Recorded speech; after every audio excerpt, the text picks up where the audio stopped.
إلا الله لا إله إلا الله لا إله إلا الله لا إله إلا الله لا إله إلا الله لا إله إلا الله لا إله إلا الله اللهم صل صلاة كاملة وسلم سلاما تاما سيدنا محمد الذي تنحل به العقد وتنفرج به الكرب وتقضى به الحوائج وتنال به الرغائب وأصل الخواتم وعزة الغمام بوجه الكريم وعلى آله وصحبه في كل لمحة ونفس بعدد كل مدوم.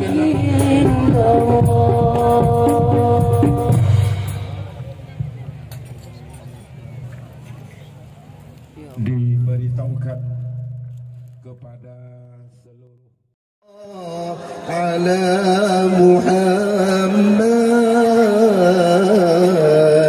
sallallahu alaihi wasallam.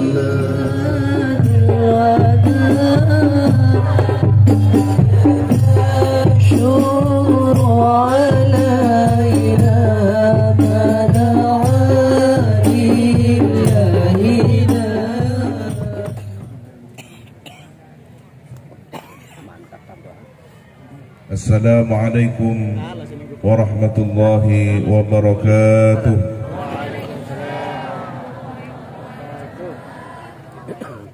Bismillahirrahmanirrahim.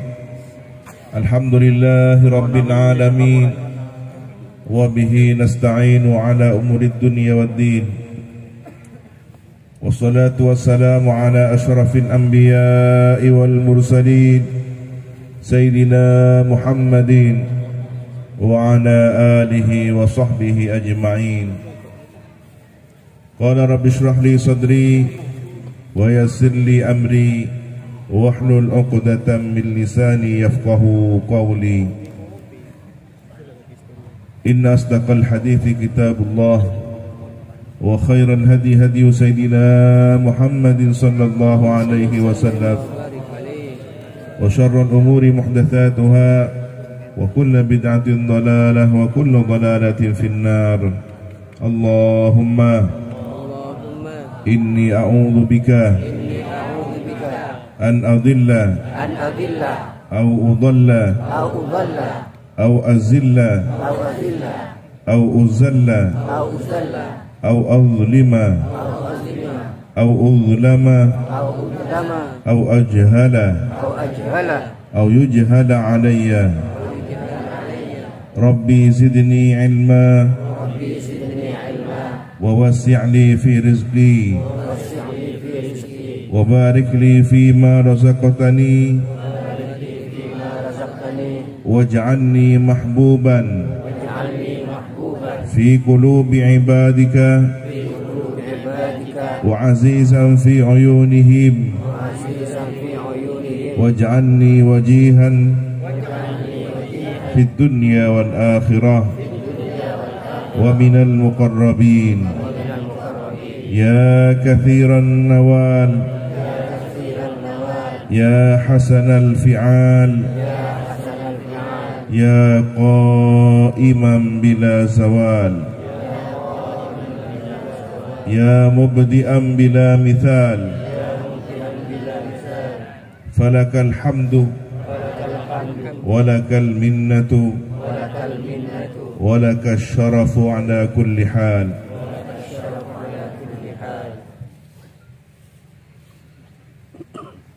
Amma ba'du hadratal muhtaramin, para alim, para masyayikh,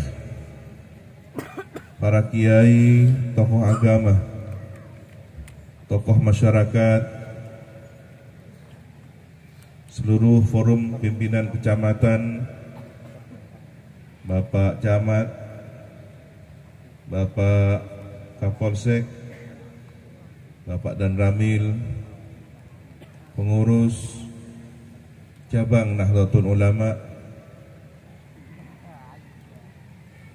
seluruh panitia pelaksana kegiatan pengajian malam ini, hadirin hadirat muslimin, muslimat, hafizakumullah jami'an. Amin amin. Seluruhnya semoga dijaga oleh Allah Subhanahu wa taala.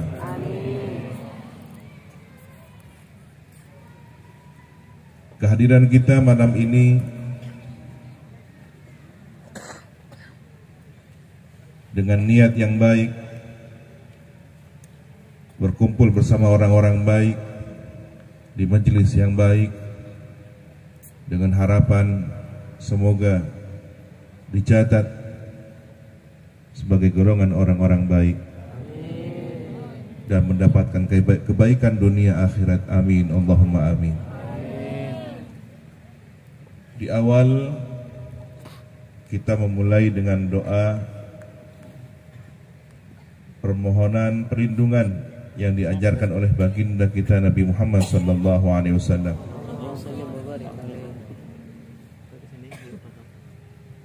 Ada 4 permohonan perlindungan. Allahumma inni a'udzubika an adilla aw udalla. Nabi mengajari kita agar bermohon terlindungi dari an adilla aw udalla, menyesatkan atau disesatkan.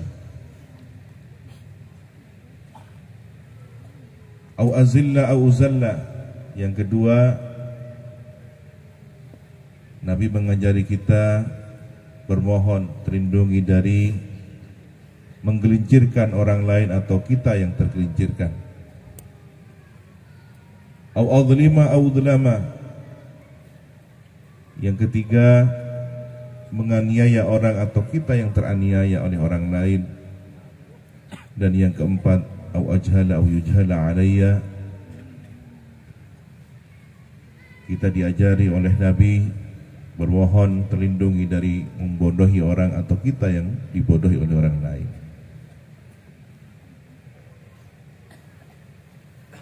Empat permohonan inilah mengawali majelis pertemuan yang insya Allah penuh dengan keberkahan, sehingga kita semua dibimbing oleh Allah Subhanahu wa taala dengan menempuh perjalanan rohani, akal dan pikiran,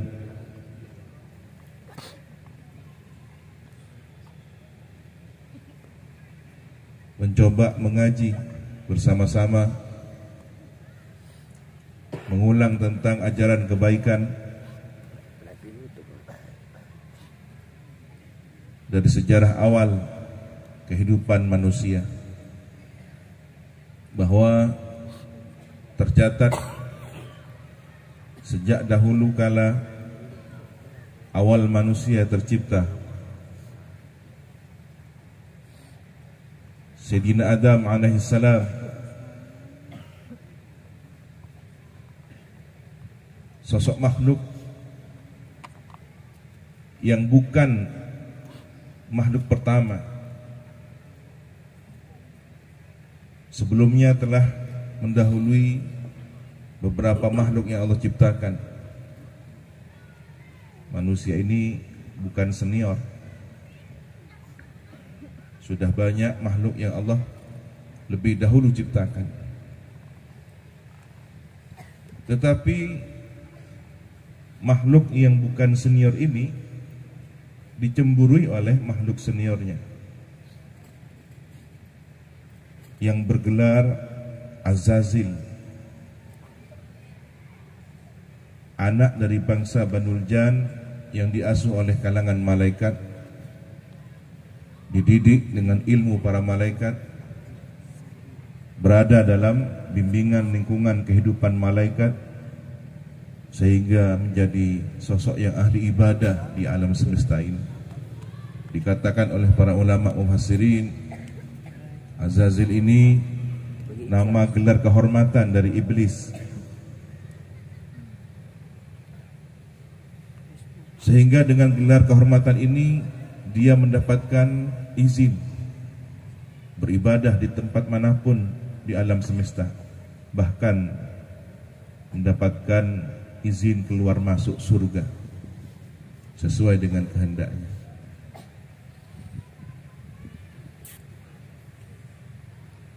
Namun ketika Allah ciptakan sosok baru,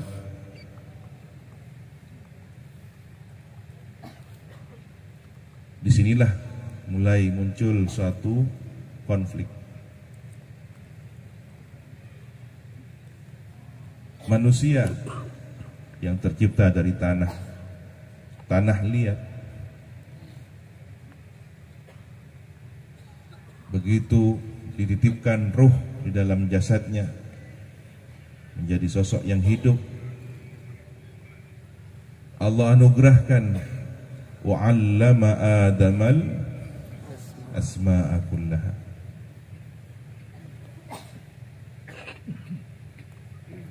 Dikatakan oleh para ulama, Nabi Adam memiliki keilmuan yang luas, mengenal nama-nama. Dan bukankah seluruh ilmu dimulai dari nama? Untuk membuat satu definisi, kita perlu nama. Katakanlah ketika ditanya apakah Pulau Bawean, maka kita akan butuh nama pulau. Kita akan butuh perbedaan nama antara perairan dan daratan. Kita butuh nama wilayah, teritorial. Kita butuh tentang iklim, cuaca. Kita butuh tentang jumlah sensus penduduk. Kita butuh tentang suku bangsa yang tinggal di suatu daerah. Itu nama. Dan dari nama-nama ini menjadi satu kesatuan, ta'rif, definisi. Dan itu adalah ilmu. Berarti asma'a kullaha adalah modal dasar seluruh keilmuan. Nabi Adam memiliki itu, sehingga membuat tercengang malaikat. Begitu diperkenalkan oleh Allah, tampil di hadapan para malaikat,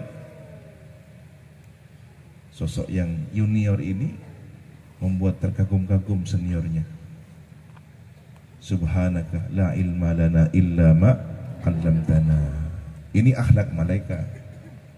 Senior tapi beradab, melihat bahwa ada yang lebih alim atas anugerah yang Allah berikan. Takriman wa ta'ziman, sujud para malaikat sebagai bentuk penghormatan, bukan penyembahan. Diperintah oleh Allah, fasajadu illa iblis. Ada satu yang terkecualikan, bukan dari jenis malaikat, tapi dianggap komunitas malaikat karena sudah bersekolah dalam pendidikan malaikat. Alim, alamah, profesor, Azazil namanya. Tetapi kemudian ada penyakit kesombongan yang membuat dia beranalogika, ana khairum minhu khalaqtani min nar wa khalaqtahu min turab. Mengada-ngada dengan logika akalnya bahwa api lebih baik dari tanah. Padahal tidak ada hujjah yang mendasari bahwa Allah menyatakan api lebih baik dari tanah. Tetapi akal iblislah yang kemudian membenarkan dirinya sebagai ras terbaik dari ras lainnya. Jadi makhluk yang rasialis ini iblis. Makhluk yang kemudian mengajarkan kesombongan ini iblis. Maka dari peristiwa konflik awal ini ada dua madrasah, ada dua pendidikan. Pendidikan madrasah Sayyidina Adam Al-Mustafa, jadi istifaiyah yang Allah berikan kepada Sayyidina Adam, dimulai dari apa? Ilmu, tetapi dengan didasari ketawaduan. Bahkan ketika terpeleset dalam satu sikap di kelak kemudian hari, Nabi Adam menyatakan dirinya taubat pada Allah. Kata kunci manusia untuk sukses bahwa dirinya memiliki potensi mahallul khata' wal nisyan, namun siap menaiki tangga-tangga kebaikan dengan kesadaran. Sadar atas kesalahan, sadar atas kekurangan, sadar atas segala kebaikan yang Allah anugerahkan. Inilah kata kunci sukses. Kita sebagai Bani Adam, anak cucu Nabi Adam, harus menempuh jalur yang sama dengan leluhur kita, datuk kita, orang tua kita, Sayyidina Adam alaihissalam. Dan inilah kurikulum madrasah Nabi Adam. Sedangkan kurikulum madrasah Iblisiyah adalah materi utamanya sombong, dengki, hasad, dan seterusnya. Dua madrasah ini terus setiap zaman melahirkan lulusan-lulusan. Yang satu melahirkan para anbiya wal mursalin, auliya salihin, sedangkan madrasah Iblisiyah melahirkan anak cucu iblis sendiri. Ada 9 anak cucu iblis dengan tugas-tugas spesial. Ada yang bagian mengganggu orang ahli ibadah dalam berwudu, mengganggu orang dalam sholat, mengganggu orang dalam kehidupan sosial, bahkan rumah tangga. Dan yang paling spesial adalah mengganggu para ulama, mengganggu orang-orang salihin, arifin, mengganggu para nabi. Namun sayangnya Nabi mendapatkan satu keistimewaan, maksum, tidak tersentuh oleh kesalahan apapun. Maka pada level inilah Nabi, para Nabi semuanya aman dari gangguan iblis dan anak turunannya. Meskipun mereka berjuang untuk terus menggoda, mengganggu para Nabi, namun tidak akan pernah berhasil. Oleh karena itu, melihat peta sejarah, di depan kita ada dua. Apakah kita memilih madrasah Al-Istifaiyah Sayyidina Adam, madrasah sekolah terbaik, pilihan terbaik, ataukah madrasah sebelah dengan pendidikan at-takabbur, al-hasad, wal-hikid, kesombongan, kedengkian, dan segala karakter keburukan lainnya. Na'udzubillahi min.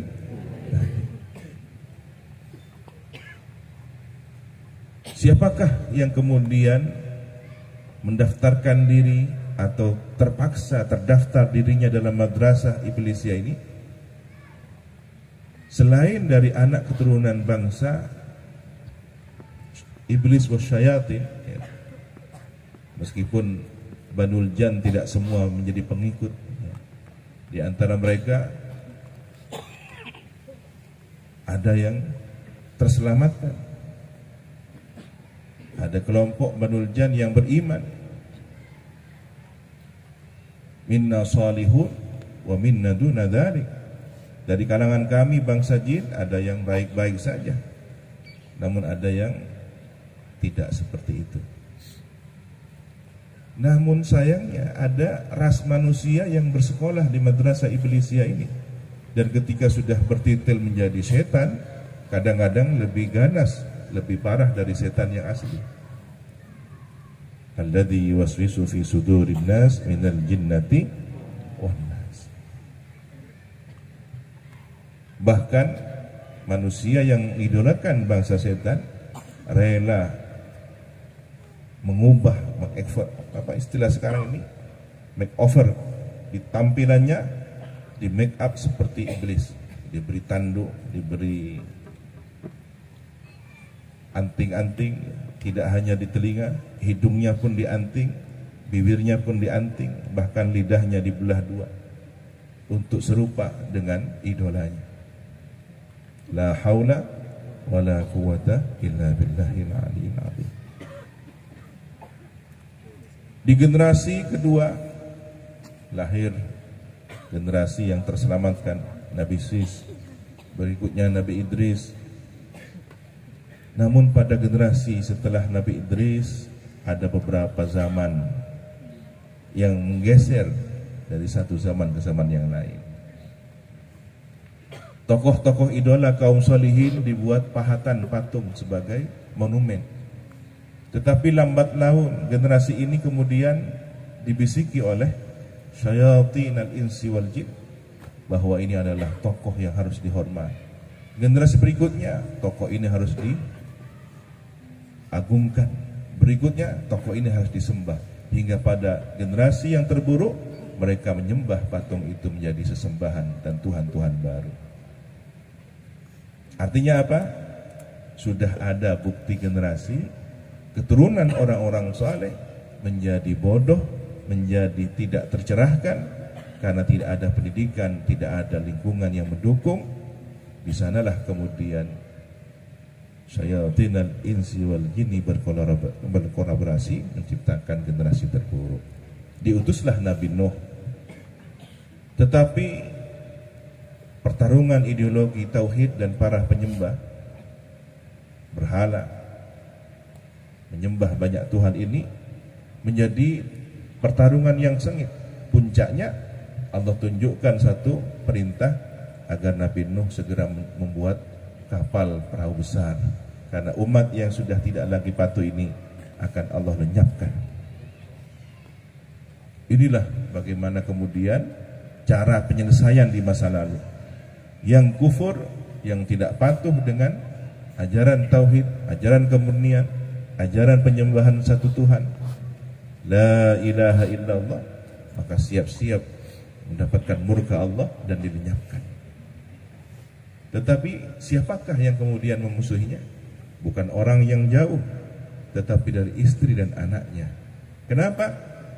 Kesalahannya adalah bukan karena tidak bersama Nabi Nuh, tetapi kedekatannya dengan sosok Nabi yang sangat penyabar ini persoalan i'tiqad, persoalan tidak meyakini. Meskipun istri, bahkan anak dari darah dagingnya sendiri, tetapi ketika memandang Nabi Nuh sebagai sosok manusia biasa-biasa saja, tidak meyakini bahwa ini adalah Nabi yang Allah wahyukan perintah-perintah suci, maka Allah hapus keberkahan itu. Kata kuncinya hari ini adalah berburuk sangka kepada orang yang Allah pilih sebagai orang pilihan, menghapus keberkahan, menjauhkan rahmat, dan membuat celaka tidak hanya di dunia tapi di akhirat. Meskipun keluarga terdekat, orang terdekat, bahkan yang 24 jam hidup bersama-sama, tidak menjamin satu keluarga semuanya ahli surga. Maka yang kita minta kepada Allah, semoga kita, anak keluarga kita, dzurriyyah kita, kerabat dekat kita semuanya min ahlil ilmi wal khair, dan ahli surga. Amin Allahumma amin. Standar kebahagiaan bukan ketika di dunia, tetapi di akhir kehidupan dunia yang dikenal dengan husnul khatimah. Maka yang kita minta, semoga kita diakhirkan episode kehidupan duniawi ini dengan amal terbaik, amal yang diterima oleh Allah. Bagaimana dicontohkan dari generasi Bani Israel yang merupakan dzurriyyah keturunan Nabi Ibrahim dari jalur Nabi Yakub. Israel sendiri adalah nama Nabi. Kemudian anak cucunya disebut dengan Bani Israel. Dikatakan Israel karena Nabi Yakub memiliki tradisi kebiasaan berjalan di malam hari.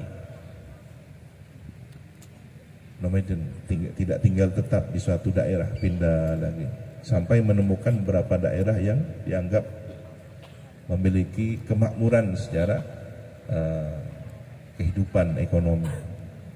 Setelah dirasa mulai berkurang mata air dan segala kehidupannya, pindah lagi, begitu seterusnya. Nah, Bani Israel ini adalah orang-orang yang banyak melahirkan para nabi, tetapi ada kelompok dari bangsa ini yang kemudian menjadi musuh utama.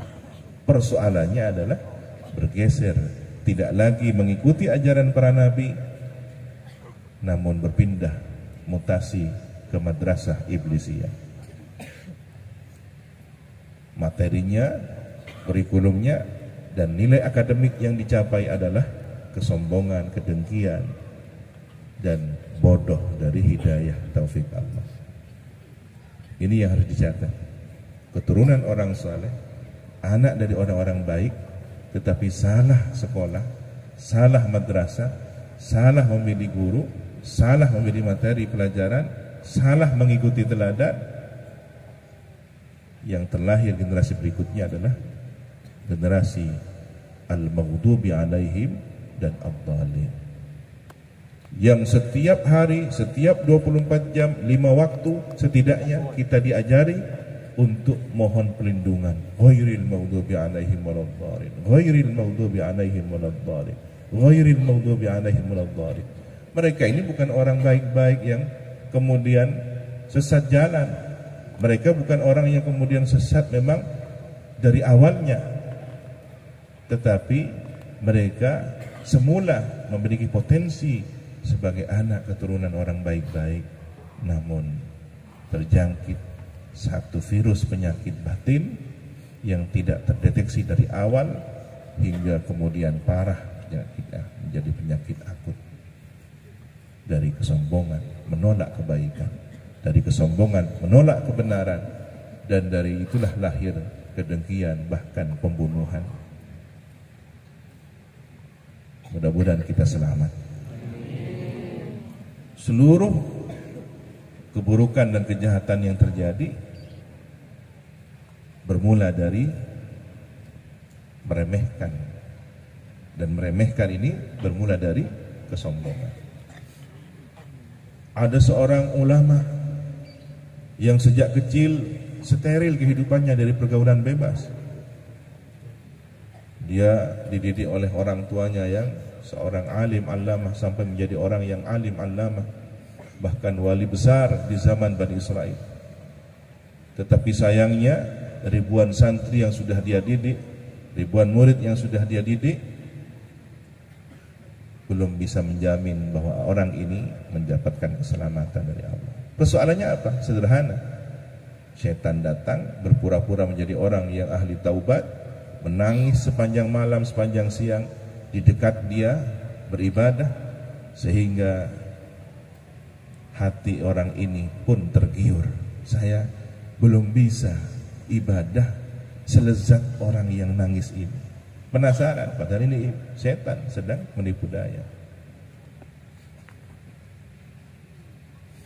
Maka Syekh Barsisah yang sering diceritakan oleh guru-guru kita bertanya kepada orang yang pura-pura saleh ini, dan sebenarnya adalah setan. Apa yang membuat Anda nikmat salat sehingga menangis, larut dalam tangisan khusyuk? Saya orang yang penuh salah, saya orang yang penuh dosa, maka saya menangisi dosa saya. Selezat inikah, senikmat inikah Anda bisa menangis? Iya. Karena yang tidak pernah merasakan dosa tidak akan pernah merasakan penyesalan. Nah, ini kan sudah tipu dayanya halus ya. Jadi kalau ingin nikmat menyesal, buat salah dulu. Logika terbalik digunakan. Padahal zallah, tergelincir berbuat salah itu tanpa rekayasa, bukan direncanakan, bukan ada agendanya. Tahun sekian, jam sekian saya akan buat kesalahan. Tidak. Tapi suatu ketika terjebak, lalai, lalu dosa dan bertaubat setelahnya. Ini kan seperti direncanakan. Ingin sholat nikmat, ingin sholat khusyuk, ingin bermunajat dengan tangisan, lezat dalam tangisan, larut dalam tangisan, tapi syaratnya harus pernah mencicipi kemaksiatan, lalu bertaubat agar penyesalannya semakin mendalam. Tertarik dengan bahasan ini, kan bahasa tingkat tinggi kata mereka. Jadi kesimpulannya bagaimana? Iya, Anda tidak akan pernah bisa menangis seperti saya, karena Anda orang yang tidak pernah berbuat salah. Penasaran, karena sholatnya Barsisah ya sholatnya orang yang sudah baik-baik saja, orang yang selama ini istiqomah, tetapi tidak bisa mencicipi kehusuan dalam tangisan. Apa yang perlu ditangisi? Disinilah ada kesombongan sebenarnya. Jadi orang yang merasa dalam kesolehan, kadang-kadang ada kepekaan yang hilang, peka dengan kekurangan dirinya. sehingga merasa ana khairun min. Disinilah kemudian iblis masuk melalui tipu dayanya. Apa? Merasa baik. Sudah punya modal ilmu, sudah punya modal nasab, sudah punya modal umat. Kalau hari ini mungkin fans, pengikut ya, yang subscribe dan like akunnya cukup banyak. Setiap kali iblis komentar maka langsung banyak yang nge-like gitu. Allahumma sholli ala sayyidina Muhammad.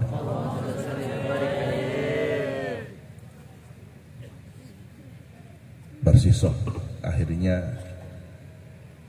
minta nasihat kepada setan yang menyamar jadi orang bertaubat. Kira-kira dosa apakah yang boleh saya coba? Nah, ini sudah mulai coba-coba. Hati-hati dengan bahasa coba-coba ini. Ya. Coba-coba, tidak apa-apa. Sedikit aja, jangan banyak-banyak. Nah, ini bahasanya. Ditawari oleh setan, ya semakin besar resikonya, semakin besar penyesalannya. Anda ingin khusyuk, semakin nangis, semakin larut dalam taubat. Iya, ya harus lebih besar. Wah, tunggu dulu, saya belum pengalaman. Ditawari dari level yang paling tinggi, membunuh. Wah, enggak. Saya tidak ingin nanti masuk berita Syekh Barsisoh pembunuh misalnya, viral. Wah, ini kan malu-maluin komunitas para masyayikh nanti. Apa dikata orang? Ya carilah yang lain. Bagaimana kalau berzina? Wah, ini apa lagi? Mencoreng ini. Masa levelnya kiai berzina? Mohon maaf, saya akan digugat oleh banyak kiai nanti, masyayikh ini. Carilah yang lain. Akhirnya tawar-menawar, bagaimana kalau minum khamr saja? Kan tempo durasi mabuknya paling sekian jam. Masuk akal juga ya. Nah, ini sudah akal lagi yang membimbing, bukan hati nurani. Logika yang kemudian mengatakan bahwa di situ ada kesempatan untuk bertaubat. Dia mengandalkan apa? Mengandalkan akalnya, saya setelah minum khamr nanti akan bertaubat. Bukan mengandalkan rasa takutnya kepada Allah. Hati-hati yang sudah memprediksi-prediksi nanti begini dan begitu. Dari level yang paling besar sampai level urusan hutang piutang, urusan sertifikasi. Nanti kalau sudah datang sertifikasinya, hutang saya akan lunas. Hati-hati. Itu kalkulasi-kalkulasi yang juga kadang-kadang menipu. Dari persoalan gaya hidup, ya akhirnya kemudian terlilit hutang piutang, dikejar-kejar oleh debt collector. Ya. Na'udzubillahi min dzalik. Begitulah kemudian terjebak Syekh Barsisoh minum khamr. Tetapi dari ummul khaba'ith inilah lahir perbuatan dosa-dosa baru. Saat dia teler, maka tergoda oleh wanita yang menyajikan minumannya, berzina. Ditemukan oleh suami si wanita ini, tidak terima, terjadi pertengkaran, akhirnya si suami terbunuh karena melawan orang yang teler. Maka 3 dosa besar dilakukan pada hari itu, sehingga kemudian kaumnya, bahkan para pengikutnya pun berubah menjadi musuh. Diseretlah Barsisoh, dibawa ke tiang salib, sampai kemudian dilempari hingga mati. Menjelang kematiannya, setan datang lagi.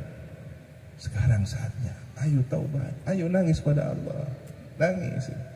Ikuti saya. Sudah mulai menjadi seorang guru, sudah murabbi, sudah mursyid. Ikuti saya. Sampai dibimbing dengan kalimat-kalimat kufur, dia didikti dengan bahasa, katakan tidak ada Tuhan, ikut tidak ada Tuhan, dan mati dalam keadaan mati kafir. Na'udzubillahi min. Orang yang semula berada di level kesalehan, dalam durasi waktu tertentu bisa berbalik paling rendah dan hina dan paling menyesatkan. Na'udzubillahi min. Maka kata kunci keselamatan hanya kembali pada Allah, bermohon hidayah pada Allah, bimbingan pada Allah, dan bertaubat hanya kepada Allah. Jangan pernah mengajak musyawarah alladzi yuwaswisu fi sudurin nas minal jinnati wan nas. Jangan percayakan diri kita kepada sosok yang memang sudah kita yakini kesesatannya. Oleh karena itu, Suratul Fatihah adalah surah yang diturunkan pertama kali dan membuat iblis menangis menjerit-jerit. Kenapa? Karena tahu di dalam surah ini ada bimbingan keselamatan. Iyyaka na'budu wa iyyaka nasta'in. Ihdinas siratal mustaqim. Siratal ladzina an'amta 'alaihim. Ini yang ditakuti oleh iblis. Ini yang ditakuti oleh tentara-tentara iblis dari kalangan para syayatin. Maka orang yang kemudian 24 jamnya terbimbing oleh salat, di dalam salat terbimbing oleh Fatihah, insya Allah ada jaminan keselamatan dari Allah menjadi orang yang husnul khatimah.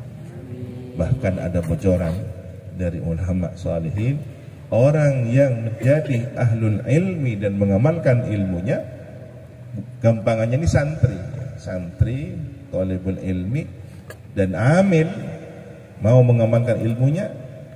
Bab masalah taharah, dia langsung memperhatikan taharah, bagaimana bersesuci dengan benar dan baik. Bab masalah wudhu yang afdal bagaimana, dia langsung praktekkan. Mau mengamalkan ilmunya, tidak hanya didengar, tidak hanya dihafalkan, tapi dipraktekkan. Insya Allah lambat laun akan terus meningkat kebaikannya sehingga ada harapan. Ini bocorannya. Orang yang sudah ditakdir dalam jalan hidupnya menjadi talabatul ilmi, pencari ilmu agama, ilmu yang kemudian menjadi bekal keselamatan dunia akhirat, ada jaminan husnul khatimah. Amin Allahumma amin.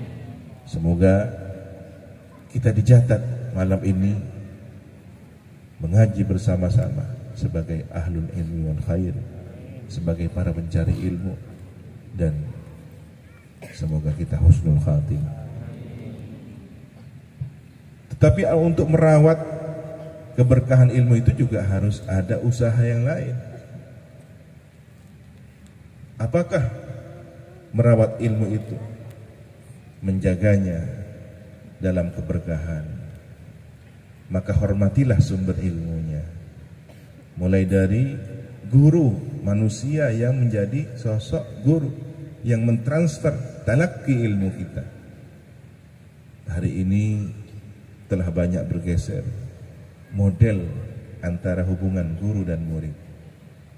Kita lihat di beberapa media sosial, begitu akrabnya guru dengan murid, yang katanya berdalih ini adalah komunikasi kedekatan. Tapi dari pola komunikasi, cara-cara baru ini banyak meninggalkan cara-cara lama, cara salafun salih yang sudah membuktikan melahirkan generasi-generasi baik. Contoh sederhana, yang semula ini di Eropa sekarang sudah mulai ada di Turki, di Indonesia, dan di beberapa tempat negara lainnya. Seorang guru, baik itu guru taman kanak-kanak maupun guru setingkat SD misalkan, mengajari semangat anaknya masuk ke kelas dengan cara mendekatkan emosional guru dengan murid. Masing-masing murid punya cara bersalaman yang khas dengan gurunya. Ada yang salamannya pakai tos begini, ada yang pakai siku, ada yang kemudian pakai tarian yang memutar, ada yang kemudian dengan gaya tepuk, ada yang macam-macam. Tetapi yang perlu dicatat di sini, nyaris seluruh gerakan itu tidak mengajarkan adab sopan santun, hanya mengajarkan kedekatan emosional. Di manakah tradisi-tradisi salaman yang kemudian diajarkan guru-guru akhlak kita, guru-guru adab kita? Sudah bergeser. Produk mana ini sudah memasuki negara-negara yang mayoritas penduduknya beragama Islam? Bahkan kemudian untuk lebih menarik lagi, temboknya diberi tanda kode. Kalau ingin bersama dengan gurunya, begitu ditombol, dipijat, ini kode ini, maka dengan gerakan tertentu dia mengubah gaya salamannya.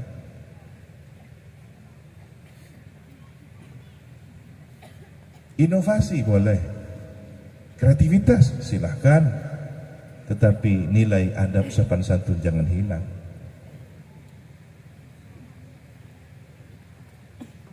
Dahulu anak-anak di madrasah-madrasah, di langker, musalla, surau, ya, bagaimana cara bersalaman dengan gurunya? Dengan ta'zim.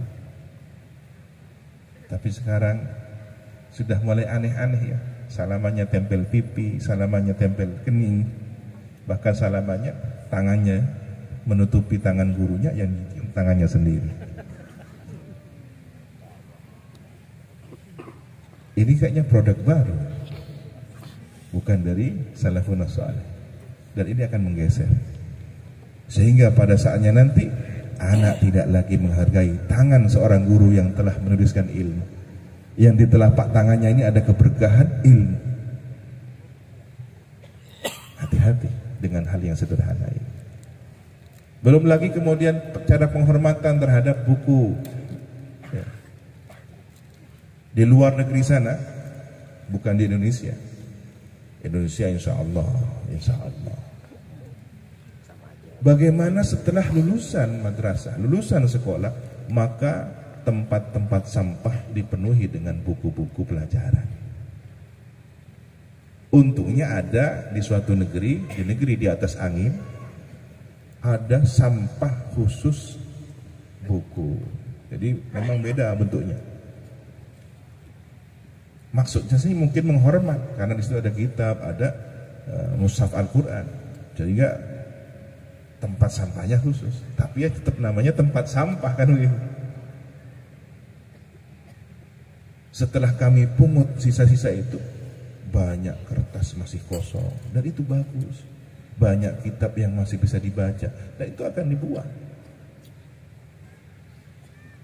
Kita ambil, kita pungut.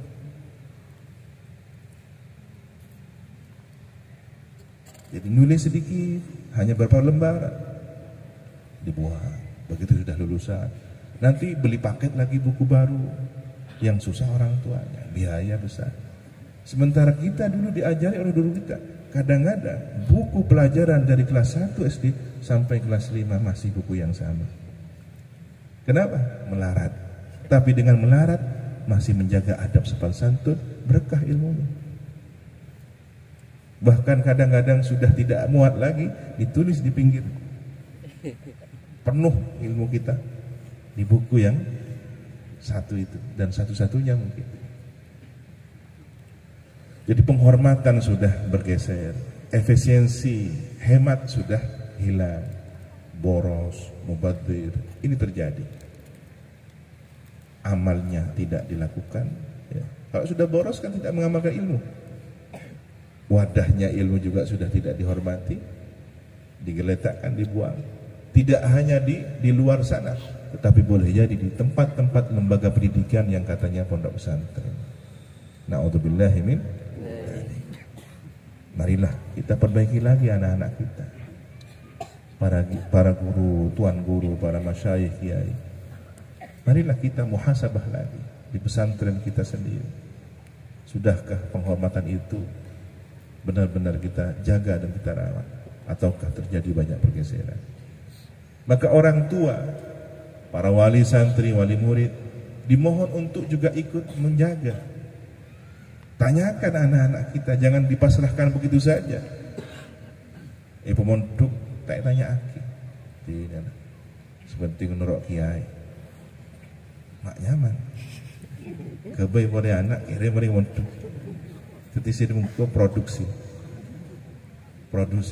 anak. Begitu sudah anaknya pantas untuk dikirim ke pondok, kirim lagi pondok.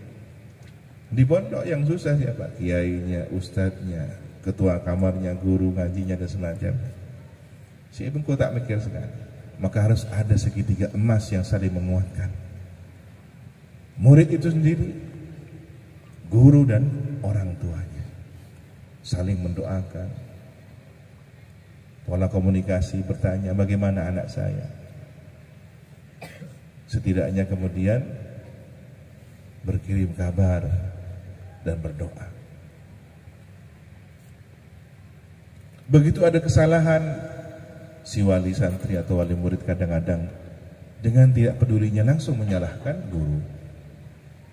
Bagaimana, kan sudah saya pasrahkan, bagaimana kan sudah saya pondokkan, kok tiba-tiba jadi begini anak saya, menyesal saya. Nah ini, dengan semudah itu dia tidak tahu proses bagaimana perjuangan anaknya dididik di pesantren, yang kadang-kadang sudah dibangun selama 9 bulan, dirusak oleh lingkungan di rumahnya, bahkan oleh orang tuanya sendiri selama 50 hari. Inna lillahi wa inna ilaihi raji'un. Kita sudah membangun karakter selama 9 bulan, 50 hari menghancurkan karakter itu. Diberi handphone, dibebaskan untuk bersepeda motor ke sana kemari dengan pergaulan yang tidak terarah, tidak ditanya di mana, bermalam dengan siapa. Bahkan kadang-kadang yang susah adalah ketika lingkungan rumah tangga sendiri tidak menjamin untuk mendukung kebaikan anak ini. La haula wa la quwata illa billahil aliyil azim. Tapi ada saja yang Allah tunjukkan. Tidak semua lingkungan yang buruk menghasilkan generasi buruk. Nabi Musa ada di lingkungan yang paling ekstrim. Fir'aun, tokoh yang sudah kita kenal seperti apa, kesombongannya, keangkuhannya, mengaku sebagai Tuhan. Tetapi mengapa Nabi Musa kemudian terawat dengan baik? Ada banyak faktor. Yang terdekat adalah diasuh oleh seorang wanita salihah di tempat itu, Siti Asiyah, istri Fir'aun, yang ternyata seorang yang beriman pada Allah. Dan ibundanya diam-diam menjadi ibu susunya, menyamar sebagai ibu susunya. Sumber rezeki yang masuk menjadi darah dagingnya adalah sumber rezeki yang barokah. Jadi meskipun anak ada di lingkungan yang tidak menguntungkan secara kasat mata, tetapi ketika masih terjamin sumber rezekinya, masih ada orang saleh atau salihah di tempat itu, ada harapan kelak pada saatnya anak ini akan membawa perubahan besar di lingkungan tersebut. Semoga masih ada harapan. Meskipun sudah zamannya seperti ini, tapi masih ada lingkungan-lingkungan yang menyematkan. Dan lingkungan itu salah satunya adalah pondok pesantren. Dengan segala aturannya, menghindarkan anak-anak didik kita dari salah pergaulan. Sehingga pada kurun waktu tertentu lulus dari pesantren, hidup bermasyarakat, mengubah kehidupan masyarakat sesuai dengan akhlak yang diajarkan di pondok pesantren. Alhamdulillah. Inilah harapan kita. Ada pertanyaan mungkin dari guru yang tidak di pesantren, apakah lembaga lain tidak bisa melakukan? Bisa. Kami banyak menjumpai lembaga pendidikan yang sudah dipesantrenkan. Bagaimana maksudnya? Bentuk kurikulumnya, kesehariannya, lingkungan sekolahnya mirip dengan pesantren. Pagi ada sholat duha berjamaah, menjelang istirahat kemudian ada tilawah, ada sholat duha berjamaah, ada kegiatan Ramadan, ya. Bahkan ada khatmil Quran di madrasah, di sekolah yang itu mungkin secara pandangan umum bukan pesantren, tetapi ada karakter lingkungan yang mirip dengan lingkungan yang baik. Dan alhamdulillah telah mengubah banyak perilaku yang semula ugal-ugalan, yang semula dengan rambut pirang, yang semula dengan cara bertutur yang kasar. Akhirnya perubahan itu terjadi dan semakin membaik. Insya Allah semoga terus menyusul banyak kebaikan-kebaikan di negeri ini, sehingga saya bertemu dengan orang-orang baik di berbagai profesi.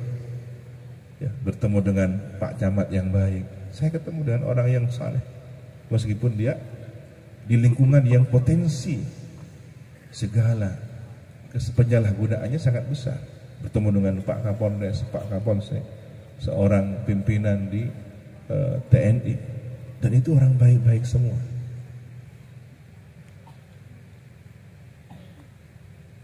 Bahkan kami menjumpai seseorang yang mungkin tinggalnya di kampung yang memang bermocorah. Disitulah perjudian, disitulah kemudian perzinahan, disitulah kemudian banyak terjadi kriminalitas. Masih ada orang baik di sana. Masih ngajari anak-anak kecil, guru ngaji di sana. Allah gerakkan orang ini untuk hadir di sana. Boleh jadi mereka lah penyelamat bangsa di masa-masa yang akan datang. Amin, Allahumma amin. Butuh kita orang-orang yang semacam ini. Harapannya orang-orang saleh, guru-guru kita, semoga dipanjangkan usianya dalam keberkahan, dalam ketaatan, agar membimbing kita semua, mendoakan kita, setidaknya dengan pandangan teduh dan penuh kasih sayang. Orang-orang saleh inilah bisa menjadi magnet kebaikan.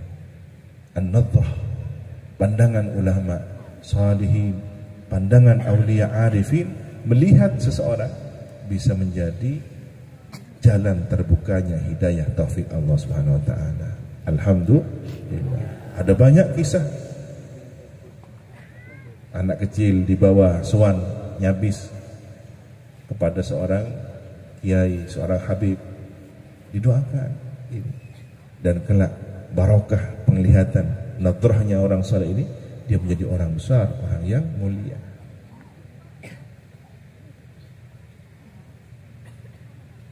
Muhammad shalli ala sayyidina Muhammad. Maka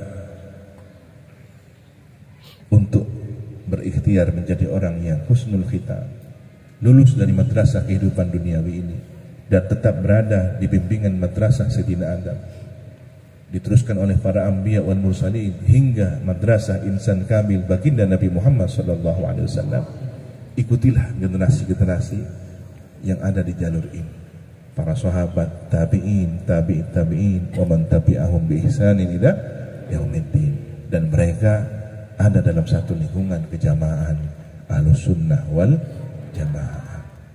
Semoga kita tetap berada di jalur ini. Semoga terus kita istiqomah.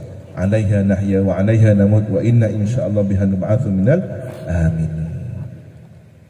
Marilah di penghujung pertemuan yang barokah ini kita memohon husnul khitam dengan didahului memperbaharui keimanan kita. Jaddidu imanakum, akthiru min qawli la ilaha illallah. Perbaharui iman kita, perbanyak dengan berzikir la ilaha illallah, la ilaha illallah, Muhammadur Rasulullah, la ilaha illallah, la ilaha illallah, la ilaha illallah, Muhammadur Rasulullah, la ilaha illallah. Bersama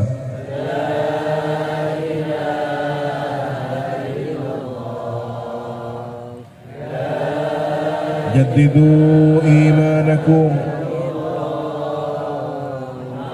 perbaharui iman kita, aksiru min qawli la ilaha illallah, la ilaha illallah, la ilaha illallah, Muhammadur Rasulullah. Perbanyak berzikir la ilaha illallah, la ilaha kalimatu haqqin, kalimatu haqqin 'alaiha nahya wa 'alaiha namut wa inna insyaallah biha nub'atsu minal aminin.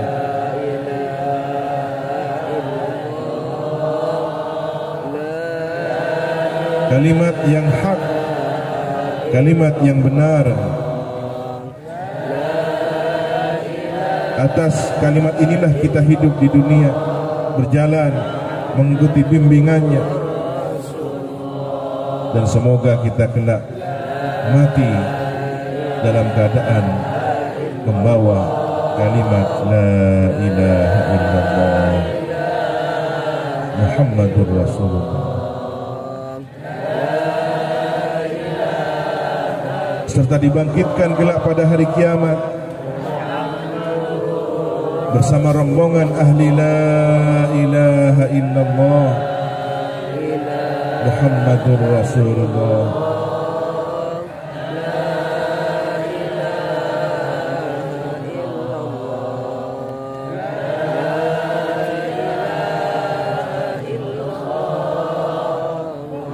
Miftahul jannah la ilaha illallah. Kunci pintu surga adalah la ilaha illallah Muhammadur Rasulullah. Man kana akhiru kalamihi la ilaha illallah dakhala al-jannah. Siapa yang akhir kalimat di penghujung nafasnya, akhir dari kehidupan duniawinya adalah berucap la ilaha illallah Muhammadur Rasulullah, maka pasti dia masuk surga Allah.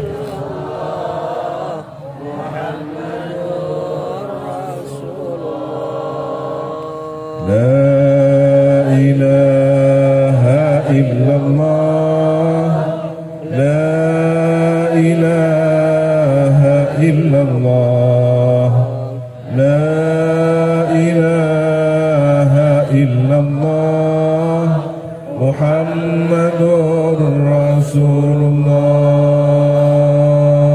Ya Allah biha, Ya Allah bisyahadati la ilaha illallah Muhammadur Rasulullah. Ya Allah biha, Ya Allah bihusnil khatimah.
أنفسنا وإن لم تغفر لنا وترحمنا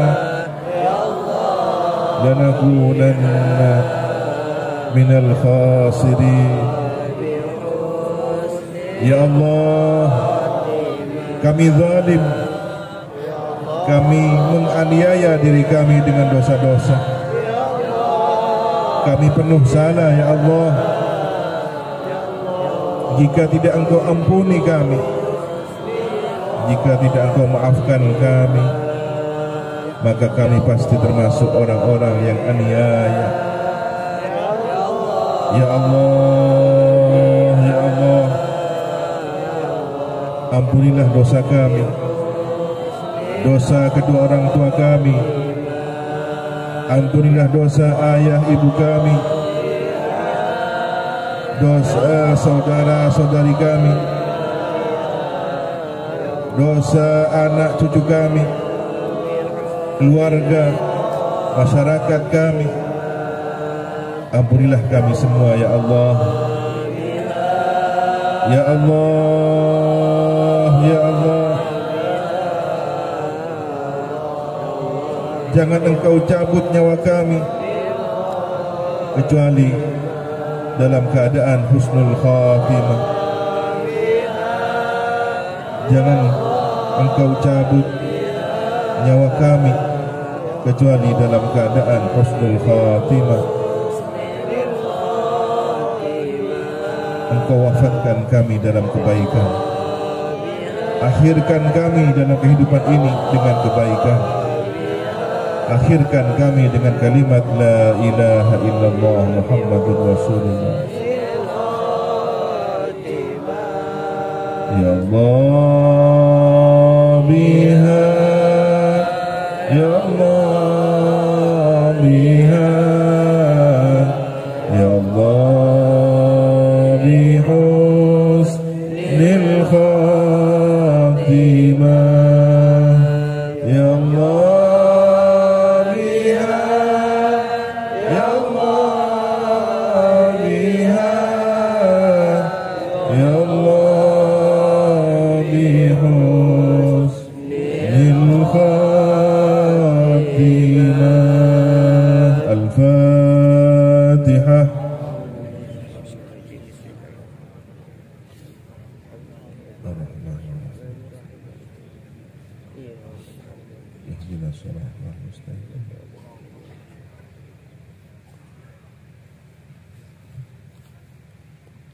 Semoga kita diampuni oleh Allah Subhanahu wa taala.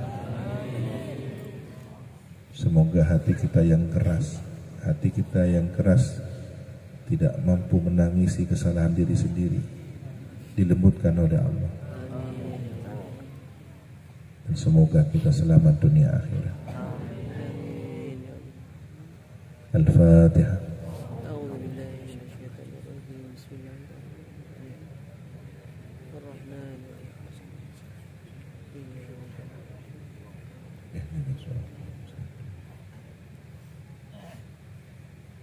Sallallahu ala sayyidina Muhammadin wa ala alihi wa sahbihi wa sallam. Alhamdulillah rabbil alamin. Allahumma iftah lana futuhal arifin. Allahumma anfa'na bima 'allamtana wa 'allimna alladhi yanfa'una wa zidna 'ilma. Walhamdulillahi ala kulli hal. Allahumma arinal haqqa haqqan warzuqna ittiba'ah wa arinal batila batilan warzuqna ijtinabah. Radina billahi rabba wa bil islami dina wa bi sayyidina Muhammadin sallallahu alaihi wasallam nabiyyan wa rasulan. Allahumma inna nas'aluka bi khairi ma sa'alaka nabiyyuka sayyidina Muhammad sallallahu alaihi wasallam wa nasta'idzu bika mimma ista'adza bika sayyidina Muhammad sallallahu alaihi wasallam. Allahumma kama an'amta fazid wa kama zidta fabarik wa kama barakta fa'adim wa kama adamta fala taslub minna ya rabbal alamin. Jazallahu anna sayyidina Muhammad sallallahu alaihi wa alihi wasallam. Allahumma ighfir li ummati sayyidina Muhammad. Ya Allah, ampunilah umat baginda kami Nabi Muhammad. Allahumma arham umat sayyidina Muhammad. Ya Allah, kasih sayangilah umat baginda kami Muhammad. Allahumma astur umat sayyidina Muhammad. Ya Allah, tutuplah aib umat baginda kami Muhammad. Allahumma jbur ummata Sayyidina Muhammad. Ya Allah, hiburlah kesedihan hati umat baginda kami Muhammad. Allahumma aslih ummata Sayyidina Muhammad. Ya Allah, perbaikilah kondisi keadaan umat baginda kami Muhammad. Allahumma afi ummata Sayyidina Muhammad. Ya Allah, sehat afiatkanlah umat baginda kami Muhammad. Allahumma hafaz ummata Sayyidina Muhammad. Ya Allah, rawatlah, jagalah umat baginda kami Muhammad. Amin, amin. Allahumma irham ummata Sayyidina Muhammad rahmatan ammah ya rabbal alamin. Allahumma ighfir li ummati Sayyidina Muhammad maghfiratan ammah ya rabbal alamin. Allahumma farrij an ummati Sayyidina Muhammad farajan ajilan ya rabbal alamin. غفرانك ربنا وإليك المصير. لا يكلف الله نفسا إلا وسعها لها ما كسبت وعليها ما اكتسبت. ربنا لا تؤاخذنا إن نسينا أو أخطأنا. ربنا ولا تحمل علينا إصرا كما حملته على الذين من قبلنا. ربنا ولا تحملنا ما لا طاقة لنا به واعف عنا واغفر لنا وارحمنا أنت مولانا فانصرنا على القوم الكافرين. سبحانك اللهم وبحمدك أشهد أن لا إله إلا أنت أستغفرك وأتوب إليك. وصلى الله على سيدنا محمد وعلى آله وصحبه وسلم والحمد لله رب العالمين.